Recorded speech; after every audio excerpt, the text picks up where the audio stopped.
Picture this. A man walks into an FBI office in Boston, 1975. He's a known criminal, a suspected killer, a man the feds have been chasing for years. But today, he's not here to turn himself in. No. Today, James Whitey Bulger is here to make a deal with the devil. And the devil. The devil is wearing a badge. This is the story of the most feared gangster Massachusetts has ever known. A man who would terrorize South Boston for decades, not in spite of the FBI, but with their protection. A ghost who walked through walls, untouchable, unstoppable, until the day he simply disappeared into thin air. But before Whitey Bulger became a legend whispered in the shadows of Southie, before he became the most wanted man in America, he was just another kid from the projects, trying to survive in a world that didn't give second chances. James Joseph Bulger Jr. was born in 1929. In the heart of the Great Depression, South Boston wasn't just poor, it was desperate. Irish immigrant families crammed into housing projects, fathers working themselves to death at the docks for pennies, mothers stretching every meal to feed too many mouths. The Bulger family lived in the Old Harbor Housing Project, a place where dreams went to die and only the ruthless survived. Young Jimmy, his real nickname, not Whitey, yet watched his father's back break from honest labor that never paid enough. He saw the bookies, the loan sharks, the men who drove nice cars and wore sharp suits while everyone else scraped by. The lesson was clear. Being good got you nowhere. Being feared, that got you everything. By 13, Jimmy was already running with street gangs. By 16, he was hijacking trucks. The other kids called him Whitey for his platinum blonde hair, a name he'd grow to hate, but the world would never forget. He was smart, calculating, and even then, absolutely ruthless. When someone crossed him, they didn't forget it. When someone underestimated him, they didn't get a second chance. But intelligence without discipline is just chaos. And in 1956, Whitey's chaos caught up with him. Bank robbery. Armed robbery across state lines. The FBI didn't just catch him, they buried him, sentenced to federal prison. The young gangster found himself in some of America's most notorious institutions: Atlanta, Alcatraz, Leavenworth. Most men would have been broken. Most men would have come out defeated, ready to go straight. But Whitey Bulger, prison was his graduate school. He studied, he learned. He befriended the right people, intimidated the wrong ones, and emerged 9 years later with something more dangerous than any weapon: a plan. When Whitey walked out of prison in 1965, he returned to a South Boston that hadn't changed much. Still poor, still desperate, still controlled by the Irish mob. But Whitey Bulger, he had changed everything. He came back harder, smarter, and with an ambition that would soon paint the streets of Southie red. The ghost was about to be born. When Whitey Bulger returned to South Boston in 1965, the neighborhood was a powder keg wrapped in a Boston accent. The Irish mob ran everything: the rackets, the bookmaking, the loan sharking, the whole underworld economy. But leadership was fractured, weak, ripe for someone with vision and violence in equal measure. Whitey started small, like all great predators do. He worked as an enforcer, a collector, the guy you sent when words stopped working. But unlike the other muscle, Whitey had patience. He watched. He learned who really held power, where the money flowed, and most importantly, where the bodies were buried, literally and figuratively. South Boston wasn't just his territory. It was his identity. These were his people. The Irish working class who felt abandoned by everyone except the criminals who at least came from their own streets. Whitey understood something crucial. In Southie, loyalty wasn't just respected, was currency. And he was about to become the richest man in town. His break came through the Winter Hill Gang, an Irish-American organized crime syndicate operating out of Somerville, just outside Boston. When their leader, Buddy McLean, was killed in the Irish gang war, the organization was in chaos. Whitey saw opportunity in the blood-soaked streets. He aligned himself with Howie Winter, the new leader, but more importantly, he partnered with another ambitious gangster named Stephen the Rifleman Flemmi. Flemmi was everything Whitey needed: connected, ruthless, and already comfortable with murder. Together, they were unstoppable. By the early 1970s, Whitey wasn't just an enforcer anymore. He was moving up, taking control of the rackets in South Boston, expanding into drug trafficking, extortion, and loan sharking. But he did it with a particular zest. He never flaunted it. While other gangsters drove Cadillacs and wore gold chains, Whitey drove regular cars and lived in a modest apartment. He blended in, a ghost in his own kingdom. The people of Southie didn't just tolerate Whitey Bulger, many revered him. He was the local boy made good in their twisted definition. He gave money to elderly neighbors, showed up at community events, helped pet families in need. They didn't see the extortion, the violence, the bodies. They saw someone who hadn't abandoned them. But beneath this Robin Hood facade was a predator of extraordinary cruelty. Cross Whitey Bulger and you didn't just lose, you disappeared. Informants were found in car trunks. Rivals vanished without a trace. Witnesses developed sudden amnesia or sudden death, whichever came first. By 1975, Whitey controlled South Boston completely. The Winter Hill Gang was essentially his organization now, with Flemmi as his right hand and a crew of loyal, terrified soldiers who knew that loyalty to Whitey meant protection. But betrayal meant a shallow grave. He had built an empire on fear and blood. He had conquered his kingdom.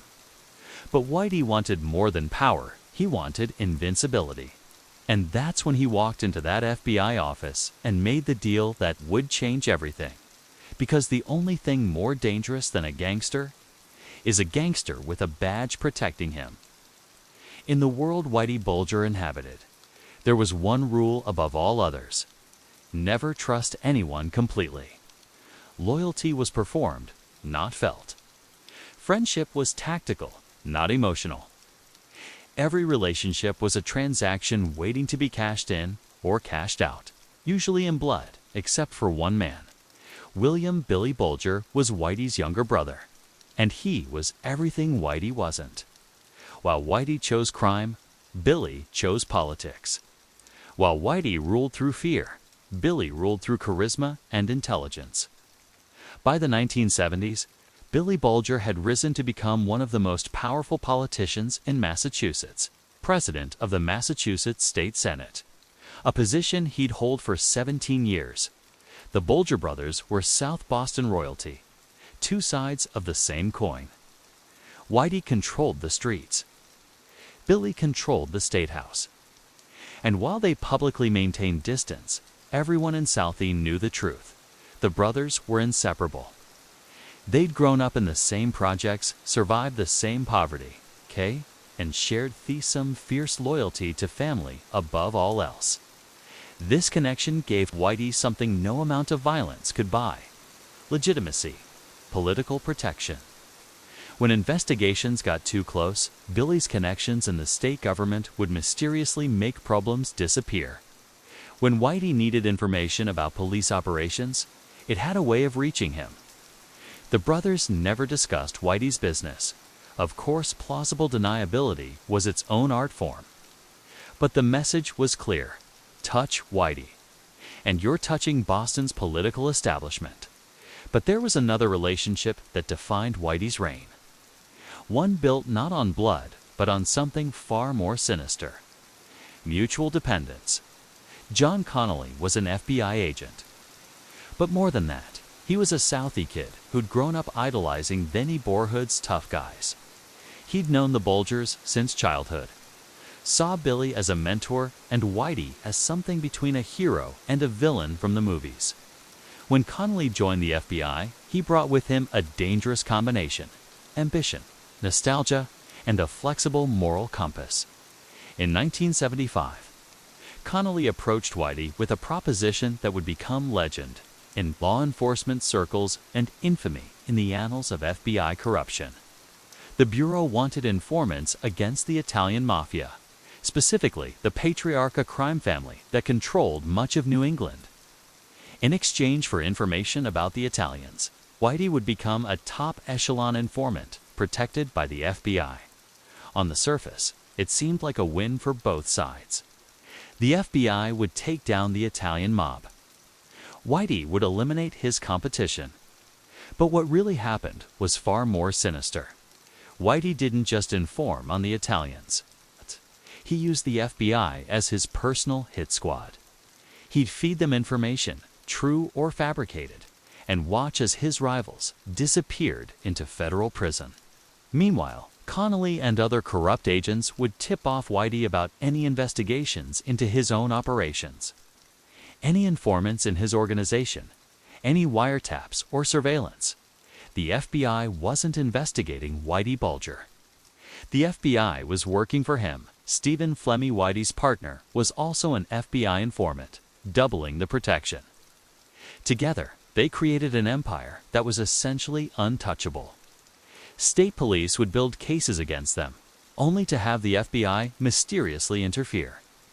Local detectives would develop leads, only to find their witnesses dead or disappeared. For investigators who didn't know about Whitey's FBI protection, it seemed like dark magic. How did he always know? How did he always slip away? They called him the Ghost because he seemed to walk through walls. The truth was worse than any supernatural explanation. The Ghost had the FBI opening doors for him. Connolly became more than Whitey's handler.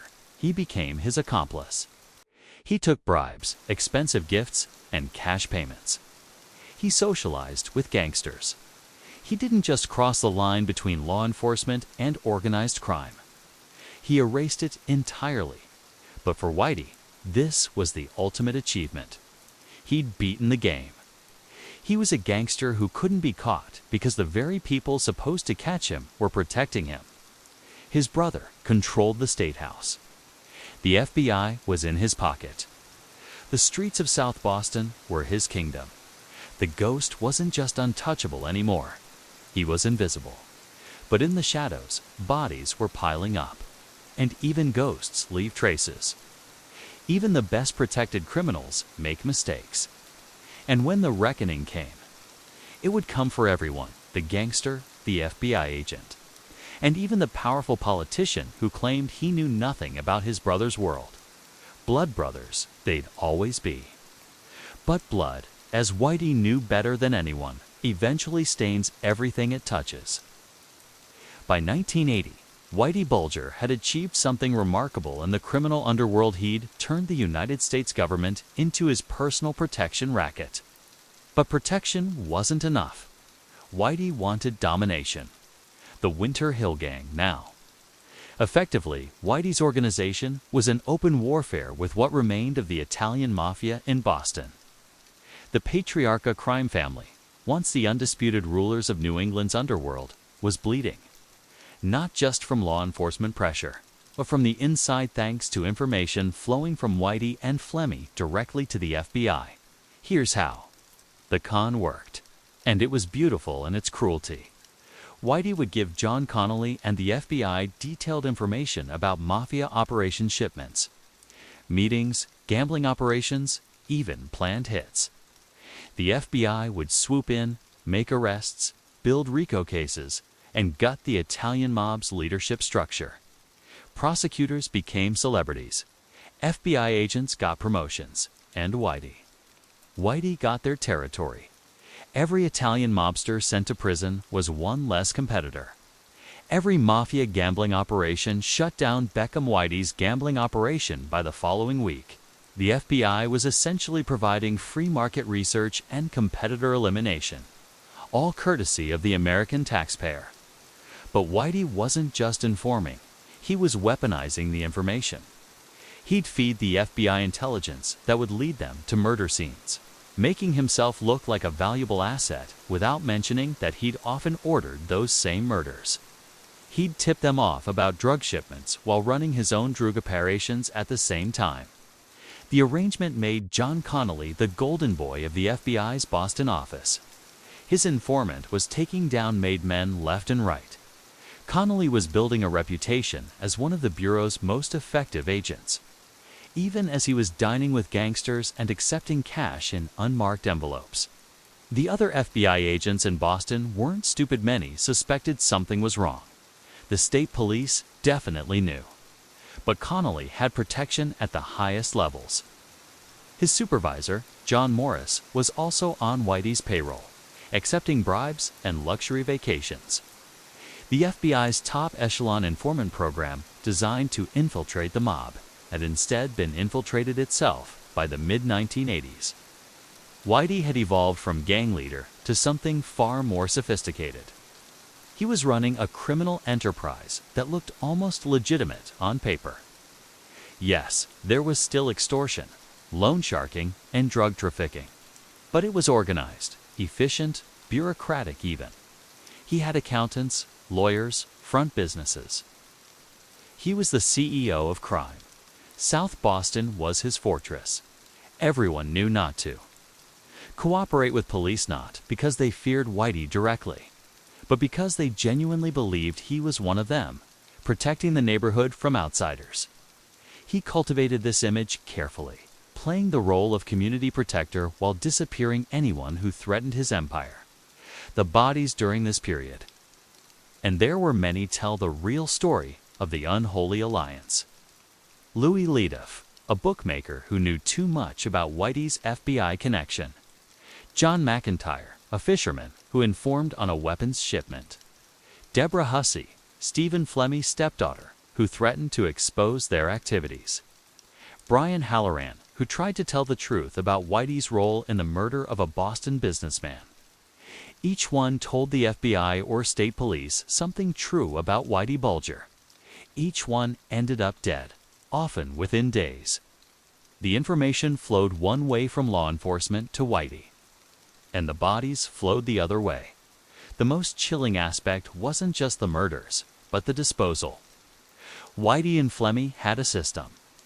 They'd lure victims to safe houses, usually with a promise of money or a meeting.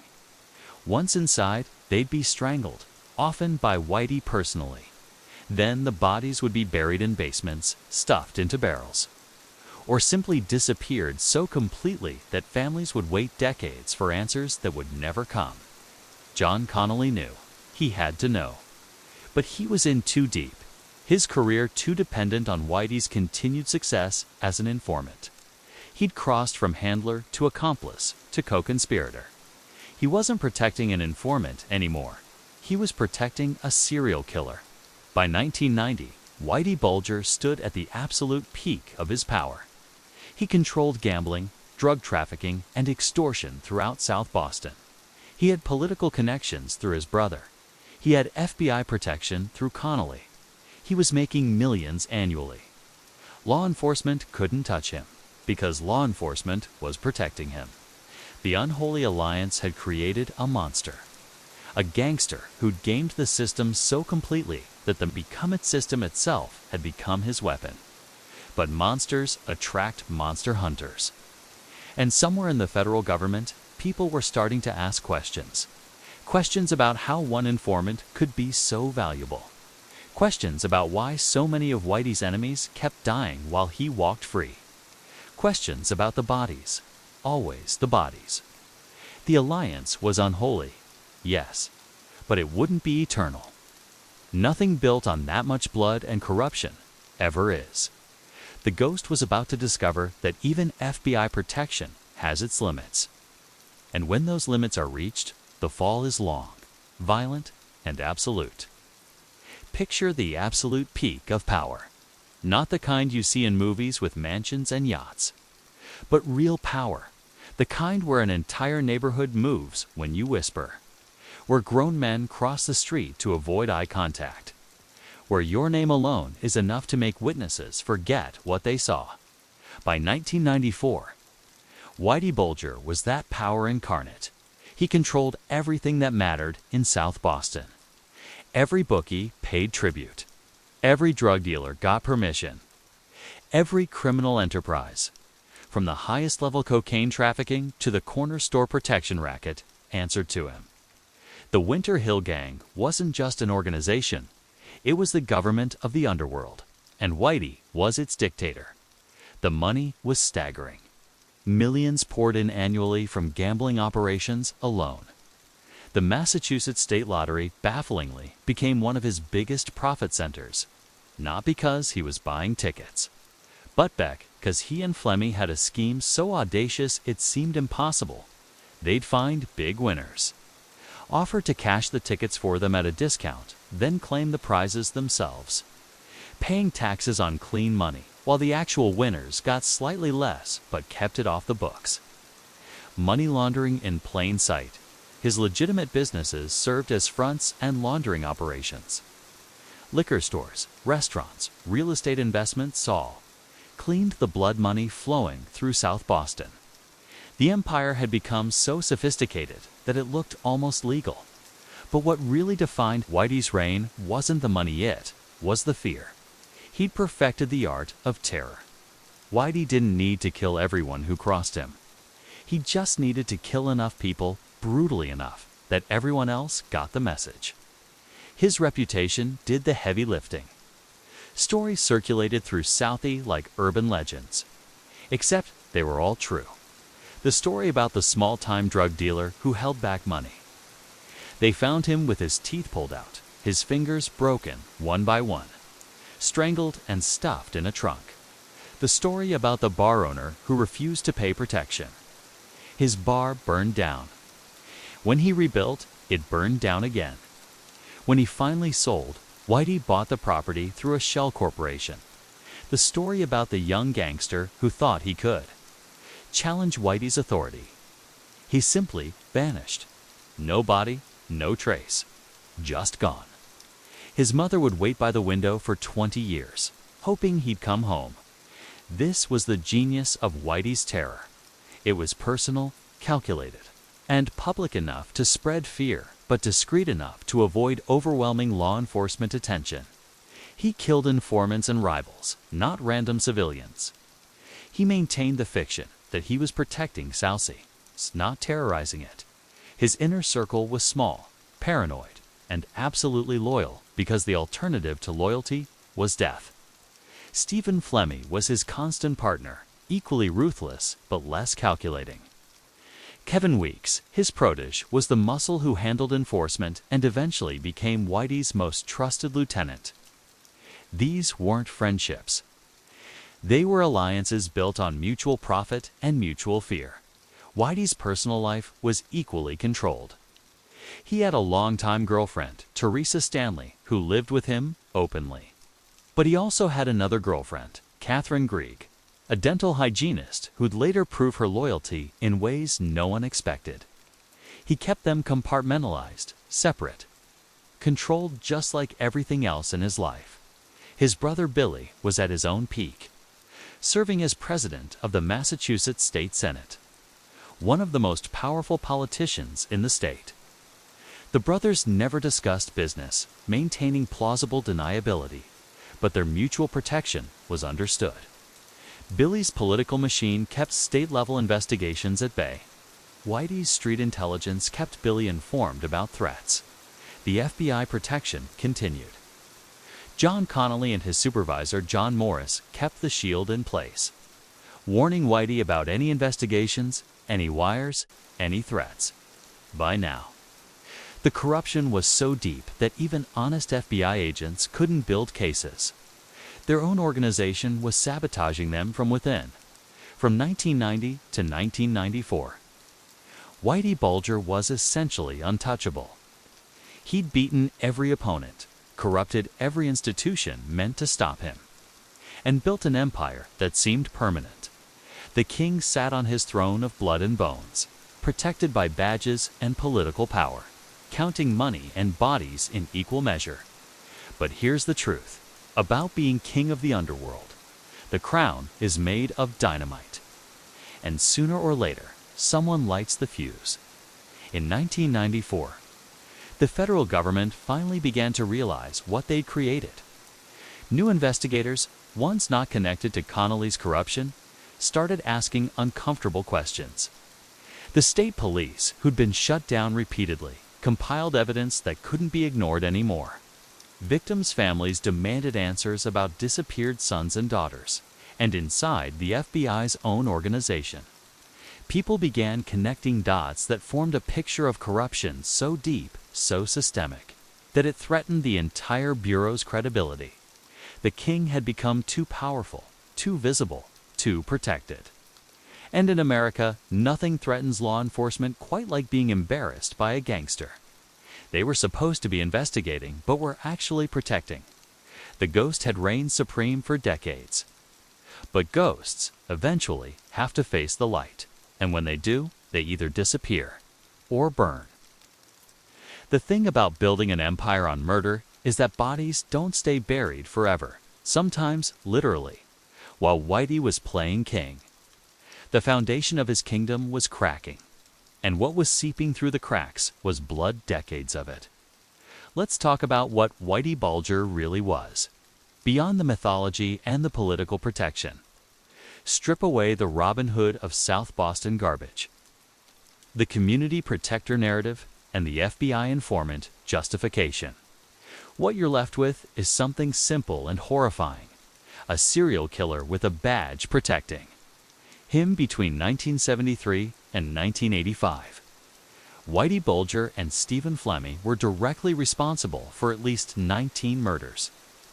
19 that we know about. The real number is likely higher, lost to time and unmarked graves. These weren't mob war casualties or rival gang shootouts.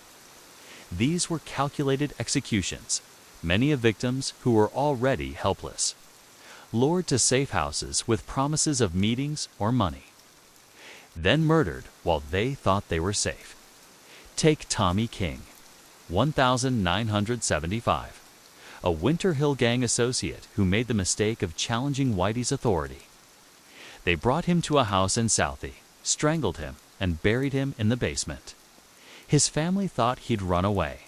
They had no idea he was 20 feet underground, beneath a property Whitey controlled.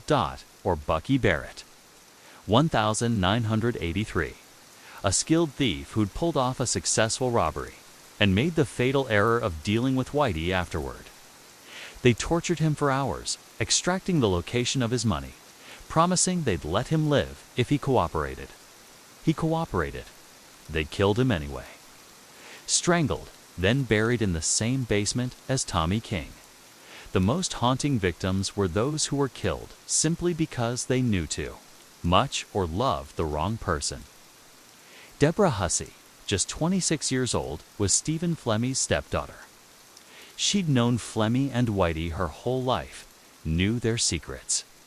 When she threatened to talk, either to family or authorities, the exact circumstances are still debated. Whitey and Flemmi made a decision.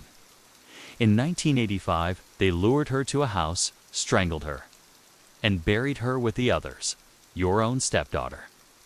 That's the level of sociopathy we're discussing. John McIntyre, 1984, was a fisherman recruited to help move weapons to the IRA on Whitey's ship, the Valhalla. When the operation went bad, McIntyre cooperated with law enforcement, not knowing that his information went straight back to Whitey through John Connolly. They brought McIntyre to a house, chained him to a chair, interrogated him for hours. Whitey personally strangled him, then shot him in the head, to be sure. Another body in another barrel. The pattern was always the same: lure them in, murder them. Dispose of the bodies so completely that families would spend decades without answers, without closure, without even the basic dignity of knowing what happened to their loved ones. But by the early 1990s, cracks were forming in Whitey's protective walls. The state police, shut down repeatedly by the FBI, had been building their own case quietly, sharing information with federal prosecutors who weren't connected to Connolly's corruption. They developed informants inside Whitey's organization, including some who were finally brave enough, terrified enough to talk. Then, in 1990, John Morris, Connolly's supervisor and Whitey's other FBI protector, had a crisis of conscience, or maybe just a fear of prison. He disclosed to federal prosecutors that Whitey and Flemmy were fifth informants and that evidence had been compromised. The disclosure was limited, carefully managed, but it was enough to start the unraveling. Investigations began that Connolly couldn't derail. Federal prosecutors started building RICO cases. The protection that had seemed absolute was suddenly showing gaps. In 1994, Whitey sensed the change. The FBI had stopped being as forthcoming with information. Connolly seemed nervous. The walls were closing in, slowly but inevitably. What Whitey didn't know yet was that federal authorities were preparing a massive indictment. One so comprehensive that not even FBI corruption could stop it. They were building charges for extortion, money laundering, drug trafficking, and most damning law murder. 19 counts of murder. The bodies were about to be exhumed, literally and figuratively. The victims would finally have their stories told. The families would finally have answers. Though the answers would bring no real peace. Because knowing that your son or daughter or husband was tortured and murdered, then buried in a basement while the killers walked free for decades protected by the FBI. That's not closure. That's just a different kind of horror. The king was about to fall. The ghost was about to be exposed. But Whitey Bulger hadn't survived this long by being stupid. He'd always been 3 steps ahead, always had an escape plan. Always knew when to fight and when to disappear. And in late 1994, he received a warning that would change everything.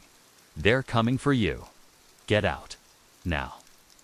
The message came from John Connolly, his FBI handler, the man who'd protected him for 2 decades.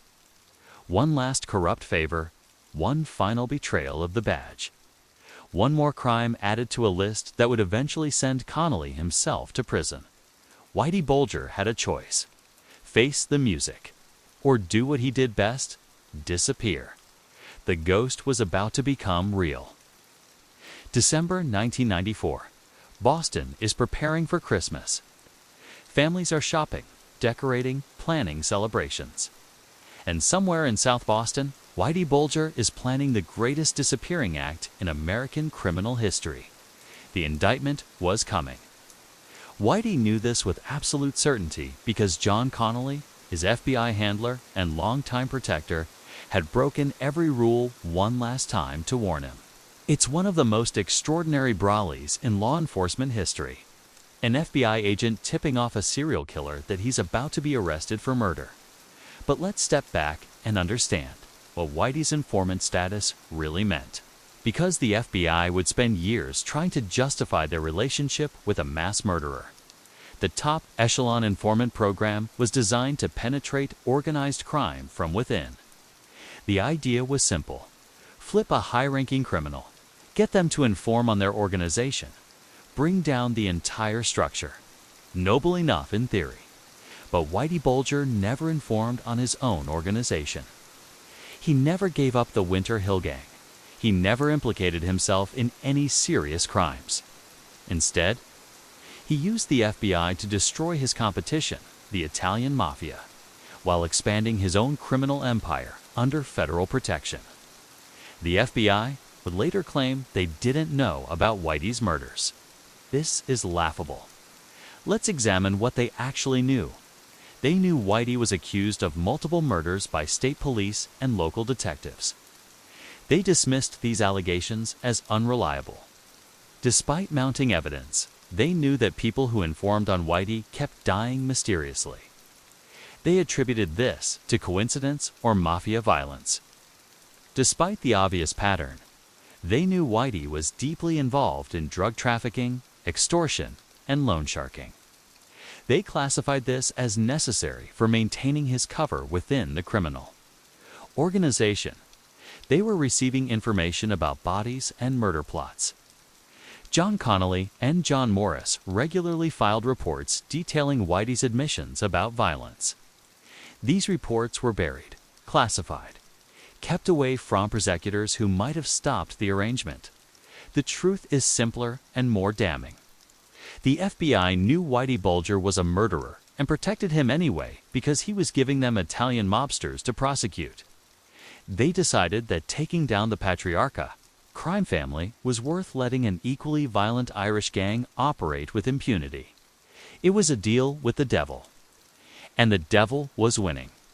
John Connolly had become so corrupt, so compromised that he essentially worked for Whitey, not the FBI. He accepted bribes, cash, gifts, diamond rings. He socialized with gangsters at private parties. He leaked classified law enforcement information repeatedly. And when his bosses questioned his relationship with Whitey, Connolly protected his informant by claiming the intelligence was too valuable to lose. His supervisor, John Morris, was equally compromised, accepting $7,000 in cash and cases of wine from Whitey and Flemmy. Morris later admitted he was compromised and corrupted, about the only honest thing he ever said about the arrangement by 1994. When new federal prosecutors began building their case, they discovered a stunning pattern. Every time state or local police developed evidence against Whitey, the FBI intervened. Informants would be discredited. Surveillance would be mysteriously canceled. Witnesses would recant or disappear. The FBI wasn't just protecting Whitey, they were actively sabotaging other law enforcement agencies trying to arrest him. But the game was ending. Too many bodies, too many questions, too much corruption to contain anymore. The new lead prosecutor, Fred Wishock, couldn't be intimidated or influenced. He was building a RICO case so comprehensive that it included 19 murder charges when Connolly learned about the imminent indictment. He had a choice: let his informant be arrested or commit one final crime. He chose crime, warning Whitey to flee. On December 23, 1994, just before Christmas, Whitey Bulger disappeared. He didn't run in a panic. This was calculated, planned, executed with the precision that defined his entire criminal career. He liquidated safe deposit boxes full of cash. He gathered fake identification documents he'd been maintaining for years. He took Catherine Grieg, his girlfriend, leaving behind Teresa Stanley, who he'd initially fled with but convinced to return. Stephen Flemmy, his longtime partner, didn't get the same warning. He was arrested in January 1995, shocked to discover that Whitey had abandoned him. The FBI was humiliated. Their valuable informant had just made them look like fools or worse, accomplices. Because the question everyone was asking was obvious. How did Whitey know to run? Who warned him? The answer would take years to fully emerge, but when it did, it would reveal one of the greatest corruption scandals in FBI history.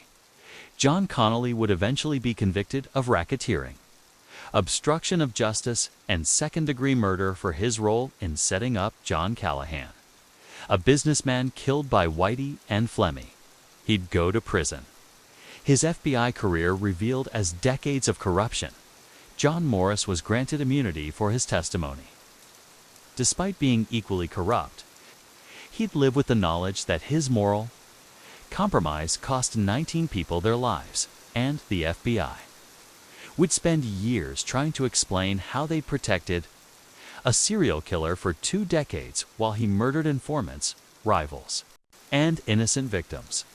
But all of that was in the future. In December 1994, Whitey Bulger was simply ... gone. The ghost had finally lived up to his name, and the hunt for America's most wanted fugitive was about to begin. December 23, 1994, a date that would become infamous in American law enforcement. The day Whitey Bulger simply disappeared, leaving behind an empire, a legacy of terror, and a humiliated FBI trying to explain how their most valuable informant was actually their greatest failure. But here's the thing about Whitey's escape. It wasn't panic. It wasn't desperation.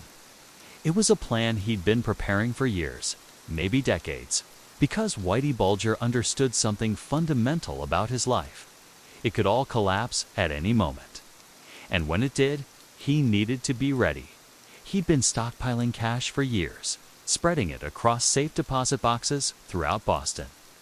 When he fled, he liquidated everything. The estimates vary, but most investigators believe he left with somewhere between $800,000 and $2 million in cash. Not enough to live like a king, but enough to disappear forever if you were smart. And Whitey was smart. He had fake identification documents, social security cards, driver's licenses, birth certificates, all under various aliases, all carefully maintained. These weren't amateur fakes. They were the real thing, obtained through corruption and connections over the years. He had contacts throughout the criminal underworld. People who owed him favors, people who feared him even in absence, people who could provide safe houses, transportation, or information. Most importantly, he had Catherine Grieg. Grieg was a dental hygienist, seemingly an ordinary woman living an ordinary life. But she loved Whitey Bulger with an intensity that would prove unbreakable. When he asked her to abandon everything, her family, her friends, her home, her entire identity, and live as a fugitive for however long it took, she said yes without hesitation initially. Whitey had fled with his other longtime girlfriend, Teresa Stanley. They'd driven to New Orleans, but Stanley couldn't handle the reality of life on the run. Within weeks, Whitey returned her to Boston and, extraordinary risk hand, picked up Grieg instead. She would stay with him for the next 16 years. Never once betraying him, never once trying to contact her family, never once breaking. That's love, or obsession, or loyalty so complete it becomes its own kind of madness. The FBI's response to Whitey's disappearance was chaos, mixed with humiliation. The questions were immediate and damning. How did he know? Who warned him? And most importantly, what the hell have you been doing for the past 20 years?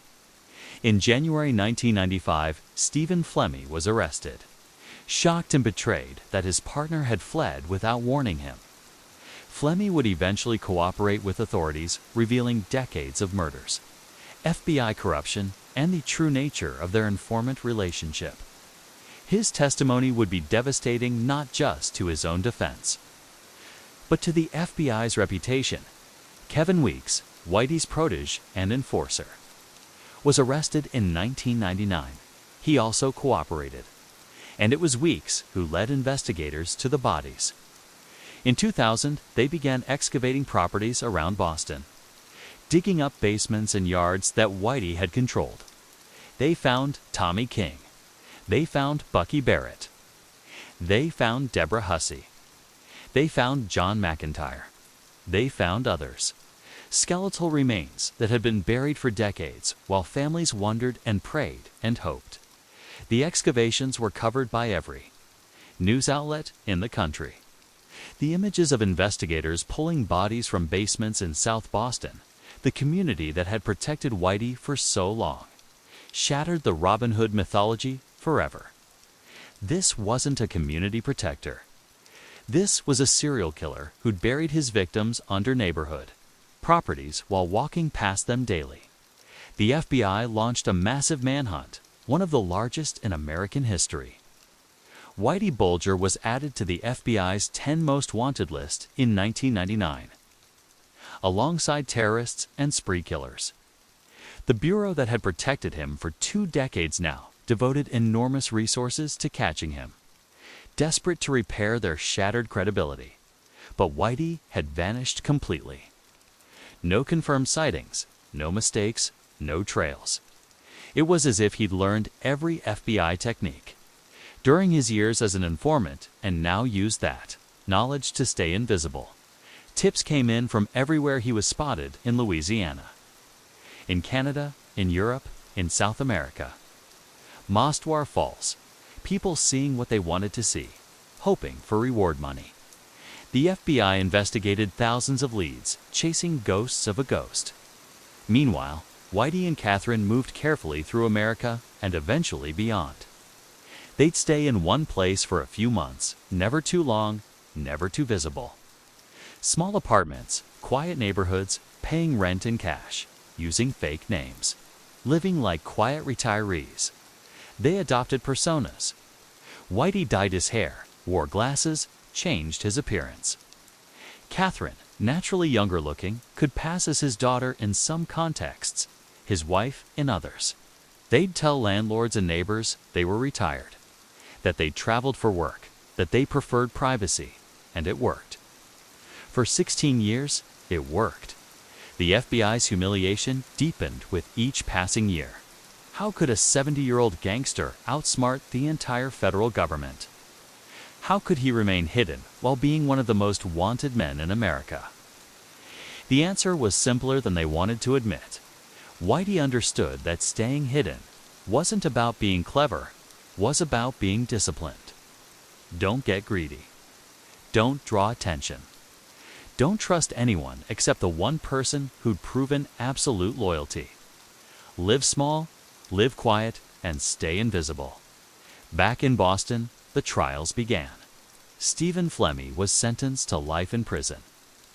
John Connolly was convicted and imprisoned. John Morris testified, granted immunity. His career destroyed, but his freedom preserved. Kevin Weeks served 9 years and was released. The families of victims finally got some measure of truth. Though truth without justice is its own kind of torture. They knew how their loved ones died. They knew who killed them.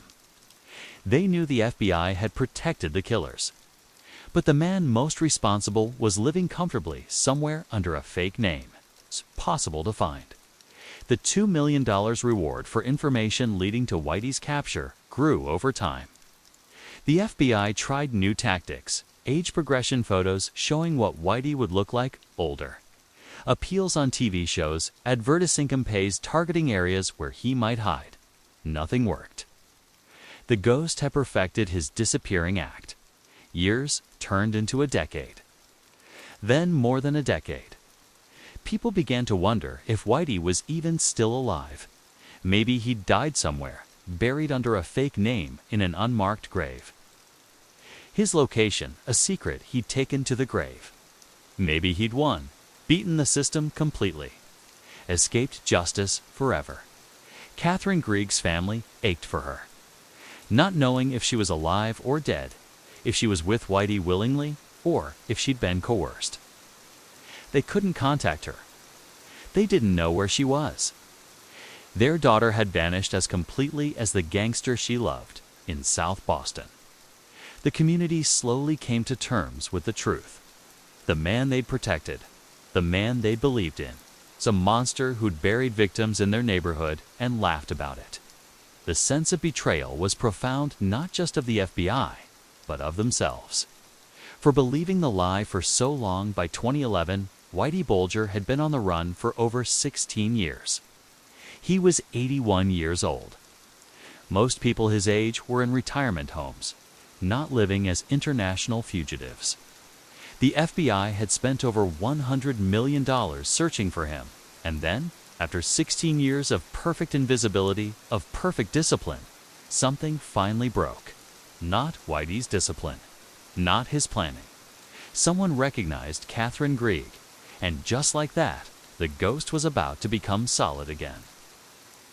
Imagine living every single day knowing that one mistake. One moment of recognition, one slip of the tongue could end everything. Not just for you, but for the person you love. That was Whitey Bulger's life for 16 years. And remarkably, terrifyingly, he almost made it permanent. Between 1995 and 2011, Whitey and Catherine became masters of the mundane. They didn't hide in remote compounds or foreign countries with no extradition. They hid in plain sight. In boring neighborhoods, living boring lives. Being the kind of people nobody remembers. They moved constantly in the early years New York, Chicago, Louisiana, always staying a few steps ahead. But eventually, they settled into a pattern. Finding longer-term accommodations, building fake histories that were just detailed enough to be believable but not so elaborate. They'd fall apart under scrutiny. Whitey aged into his disguise. The platinum blonde hair that gave him his nickname was dyed dark or white. He grew a beard sometimes, wore glasses, dressed like every other elderly man in America. The feared gangster of South Boston became a quiet old man who paid his rent in cash and mostly kept to himself.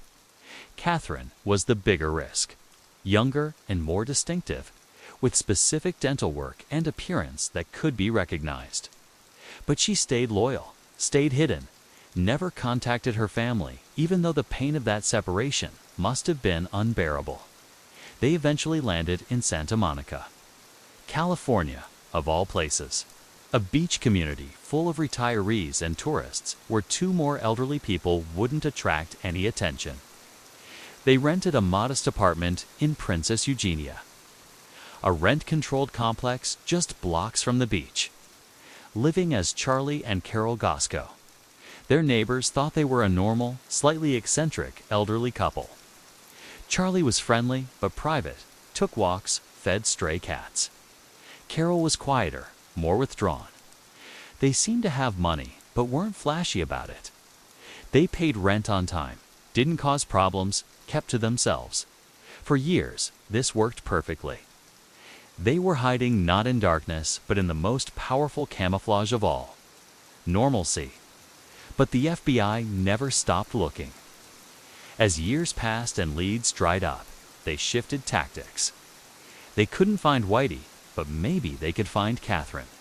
In 2011, the Bureau launched a publicity campaign specifically targeting her. They aired public service announcements focusing on Catherine. Grieg during daytime television shows popular with women.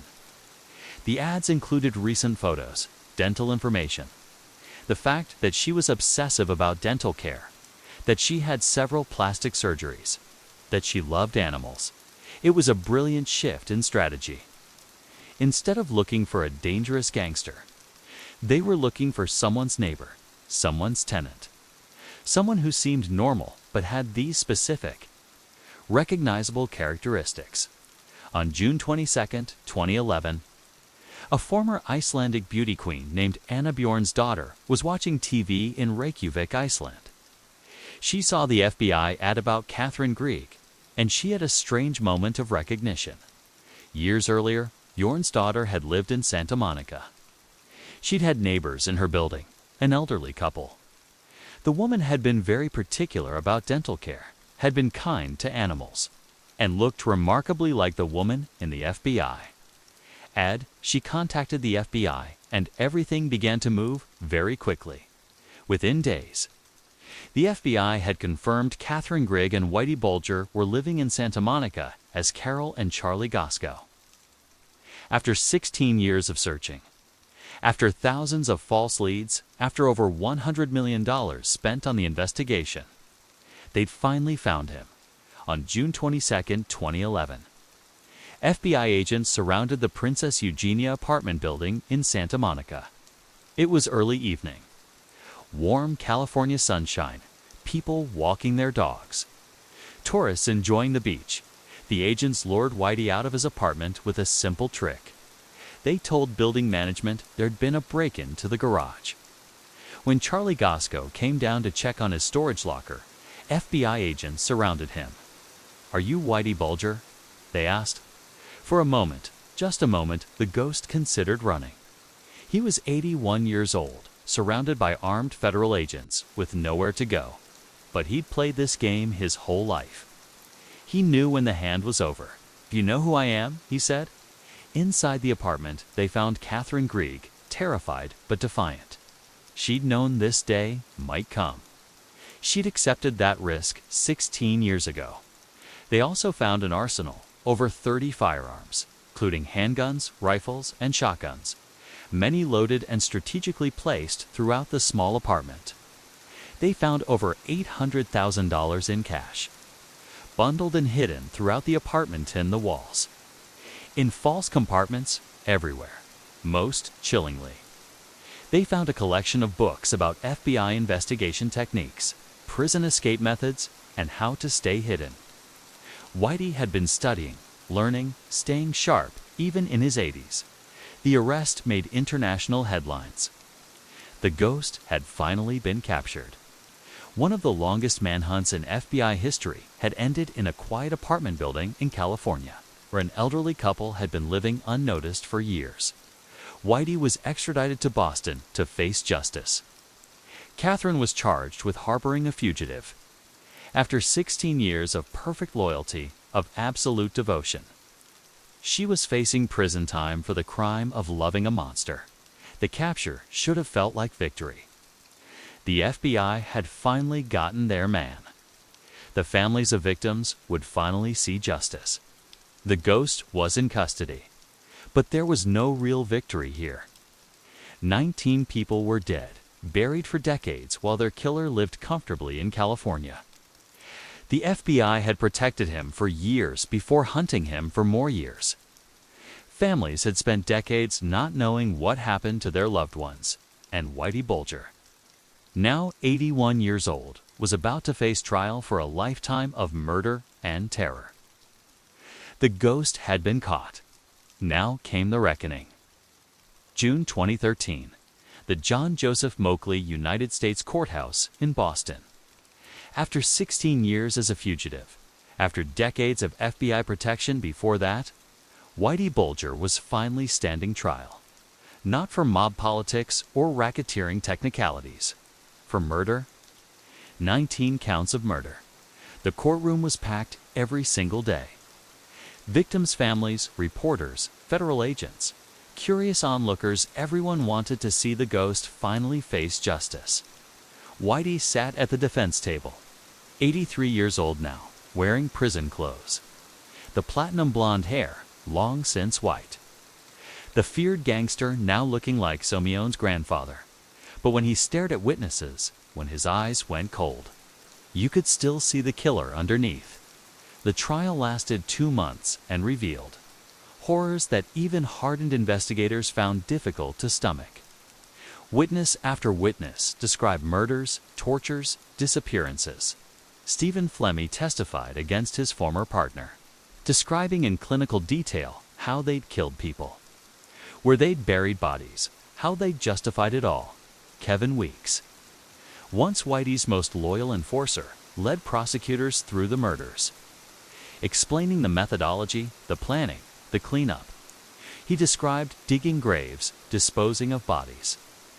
Living with the knowledge of what they'd done, victims' families testified, describing the decades of not knowing, of wondering, of hoping their loved ones were still alive somewhere. The mother who waited by the window for 20 years, believing her son would come home. The siblings who grew old, still looking for answers. The most dramatic testimony came from the families of murdered women. Deborah Hussey's family described a young woman killed by her own stepfather and his partner. Deborah Davis, strangled by Flemmi while Whitey was present, buried and forgotten. The FBI's corruption was also on trial, even if unofficially. The relationship with John Connolly, the protection, the tipped-off investigations. The murdered informant Southie entered the record. The Bureau's greatest scandal, exposed in excruciating detail. Whitey's defense was essentially this: he wasn't an FBI informant. He was never a rat. Everything else, the murders, the extortion, the violence, was less important to him than this single point of pride. In the twisted moral universe of Gangsters, informing was the ultimate sin, worse than murder. It was absurd. And the jury saw through it. On August 12, 2013, after 5 days of deliberation, the verdict came. Guilty. Guilty of racketeering. Guilty of extortion. Guilty of money laundering. Guilty of participating in 19 murders. Convicted on 11 counts, complicit in the others.